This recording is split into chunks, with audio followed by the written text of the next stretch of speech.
মতানৈক্য মানুষের এক প্রকৃতি। কোনো বিষয়ে দ্বিমত থাকা এটা স্বাভাবিক, অস্বাভাবিকের কিছু নয়। রং নিয়ে, বর্ণ নিয়ে, গন্ধ নিয়ে এক এক মানুষের এক এক রকমের পছন্দ, কারোর সাথে কারো মিল খায় না। এক ডাক্তারের ব্যবস্থাপত্র, চিকিৎসা আরেক ডাক্তারের ব্যবস্থাপত্রের সাথে মিলে না। এক প্রকৌশলীর প্রকৌশল আরেক প্রকৌশলীর সাথে খাপ খায় না। ঠিক ইসলামের ক্ষেত্রেও এমনটি। যদিও আল্লাহ সুবহানাহু ওয়া তাআলার উম্মতে মুহাম্মদের উপরে বিশেষ এক দয়া, এই উম্মতের আহলুস সুন্নাহ ওয়াল জামাআতের যারা কোরআন এবং সুন্নাহকে আঁকড়ে ধরেছে, ধারণ করে, যারা কোরআন সুন্নাহর আলোকে জীবন পরিচালনা করে, তাদের ইসলামের মৌলিক বিষয়ে এবং মূল উৎস নিয়ে কোনো মতভেদ নেই। বরং মতভেদ এমন সব বিষয়ে রয়েছে যেগুলোর কারণে মুসলিম উম্মার ঐক্য বা সংহতিতে কোনো প্রকারের আঁচড় লাগে না, কোনো ফাটল ধরে না। এই মতানৈক্য এই সম্পর্কে আল্লাহ সুবহানাহু ওয়া তাআলা কোরআন আল কারীমে ঘোষণা করেছেন। আল্লাহ রাসূলকে আল্লাহ তাআলা বলছেন, আউযু বিল্লাহি মিনাশ শাইতানির রাজিম, ওয়ালাউ শাআ রাব্বুক, যদি আপনার রব চাইতেন, লাজআলান নাসা উম্মাতান ওয়াহিদা, তাহলে তিনি সমগ্র জাতিকে, সকলকে একটি উম্মতে পরিণত করে দিতেন। ওয়ালা ইয়াজালুনা ইখতালিফিন, কিন্তু তারা মতানৈক্যেই লিপ্ত থাকবে। ইল্লা মান রাহিমা রাব্বুক, তবে তারা নয় যাদের উপরে তোমার প্রতিপালক দয়া করেছেন। আর এই জন্যই আল্লাহ সুবহানাহু ওয়া তাআলা তাদেরকে সৃষ্টি করেছেন। সম্মানিত সুধী, আজ বর্তমান সমাজে মানুষ এই বিষয়টিকে নিয়ে, আলেমগণের মতানৈক্য নিয়ে বহু মানুষের মগজ এবং মস্তিষ্ক, অন্তর এই বিষয় নিয়ে মশগুল হয়ে গেছে, ব্যস্ত হয়ে গেছে। আমি শুধু সাধারণ মানুষের কথা বলছি না, বরং বহু আলেমের অবস্থাও অনুরূপ। তাহলে এ নিয়ে আমাদের বেশি বাড়াবাড়ি করা বা এ নিয়ে আমাদেরকে নিরাশ হয়ে যাওয়া, এ নিয়ে আমাদেরকে তর্কে লিপ্ত হওয়া, এটা কখনো একজন ইমানদার, একজন মুসলিমের জন্য সমীচীন নয়। অবশ্যই তাকে এগুলো থেকে বিরত থাকতে হবে। অন্ধ অনুসরণ করতে হবে কোরআন এবং সুন্নাহর, আঁকড়ে ধরতে হবে কোরআন এবং সুন্নাহকে। কারো অন্ধ অনুসরণ যেন আপনাকে আমাকে সঠিক পথ থেকে বিচ্যুত না করে দেয়। সম্মানিত সুধী, তাই মতানৈক্য এবং ভিন্ন পদ্ধতি, যেমন কোনো বিষয়ে আল্লাহ রাসূল সাল্লাল্লাহু আলাইহি ওয়াসাল্লাম একাধিক পদ্ধতি দিয়ে গেছেন, এটা উম্মতের জন্য কল্যাণকর। একজন সাহাবী আল্লাহ রাসূল সাল্লাল্লাহু আলাইহি সাল্লামের স্ত্রী মা আয়েশা রাদিয়াল্লাহু তাআলা আনহাকে গিয়ে জিজ্ঞেস করলেন যে উম্মাহাতুল মুমিনিন, যেটা সহিহ মুসলিমে উল্লেখ রয়েছে, যে আল্লাহ রাসূল সাল্লাল্লাহু আলাইহি ওয়াসাল্লাম ফরজ গোসল তিনি রাতের প্রথম ভাগে করতেন নাকি শেষ ভাগে করতেন? মা আয়েশা উত্তর দিলেন, তিনি কখনো প্রথম রাতে ফরজ গোসল করতেন, কখনো শেষ রাতে গিয়ে ফজরের পূর্বে তিনি ফরজ গোসল করতেন। আবার তখন তিনি আশ্চর্য হয়ে বললেন, আল্লাহু আকবার, আল্লাহ তাআলা তার দিনকে কত প্রশস্ত করেছেন।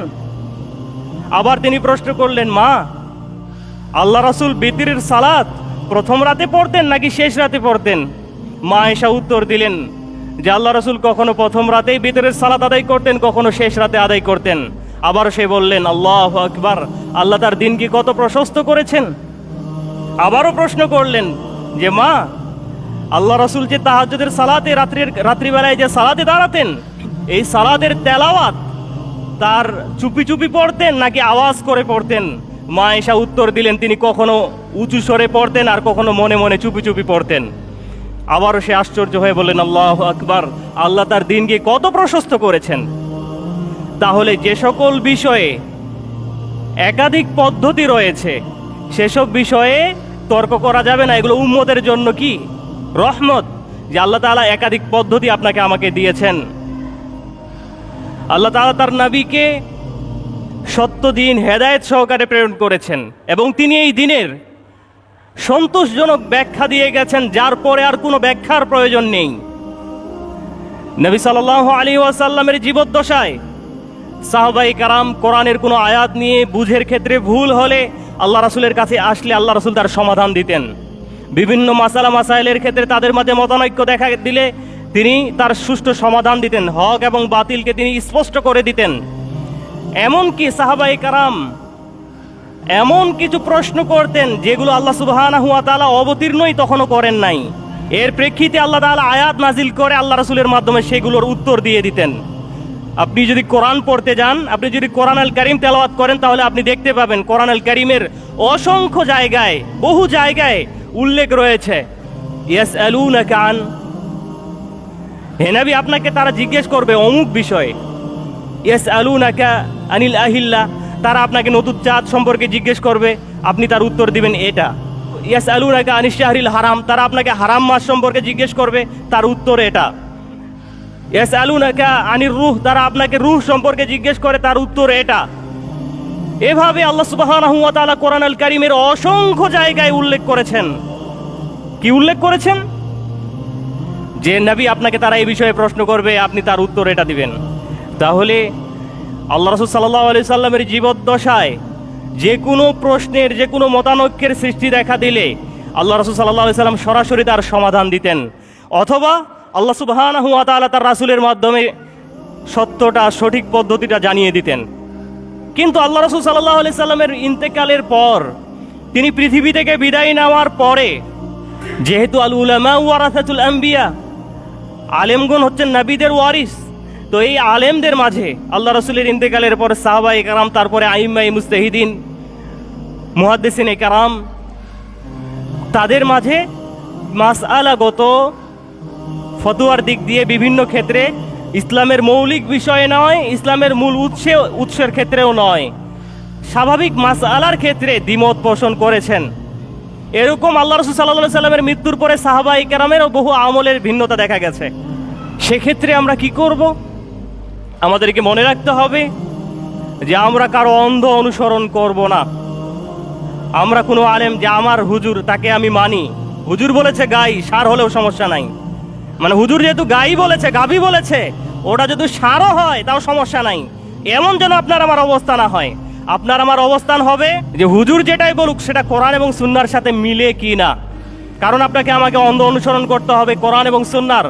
আল্লাহ রাসূল বলেছেন, তোমরা আমার পরে অনেক মতবিরোধ, অনেক মতানৈক্য দেখতে পাবে, সে সময় তোমাদের উচিত আলাইকুম বিসুন্নতি, তোমরা আমার সুন্নাহকে আঁকড়ে ধরবে, ওয়া সুন্নাতাল খুলাফা আর রাশিদিন আল মাহদিয়িন, হেদায়েত প্রাপ্ত সেই খুলাফায়ে রাশিদিনের সুন্নাহকে আঁকড়ে ধরবে। কিভাবে আঁকড়ে ধরবে? আযু আলাইহা বিন নওয়াজিজ, মারির দাঁত দিয়ে আঁকড়ে ধরবে। কোনো জিনিসকে যদি আপনি শক্ত করে ধরতে চান, যদি সামনের দাঁত দিয়ে আঁকড়ে ধরেন, তাহলে টান দিলে আপনার দাঁত ভেঙে যাওয়ার সম্ভাবনা রয়েছে। কিন্তু যদি আপনি মারির দাঁত দিয়ে আঁকড়ে ধরেন, তাহলে সেটা কখনো কেউ আপনার কাছ থেকে ছিনিয়ে নিতে পারবে না। তাই আল্লাহ রাসূলের সুন্নাহকে আল্লাহ রাসূল মারির দাঁত দিয়ে আঁকড়ে ধরতে বলেছেন, যখন আপনি আমি ফিতনা দেখতে পাবো। তাই কোরআন এবং সুন্নাহর দিকেই আপনাকে আমাকে প্রত্যাবর্তন করতে হবে, কারো অন্ধ অনুসরণ নয়, কোরআন এবং সুন্নাহরই অন্ধ অনুসরণ আপনাকে আমাকে করতে হবে।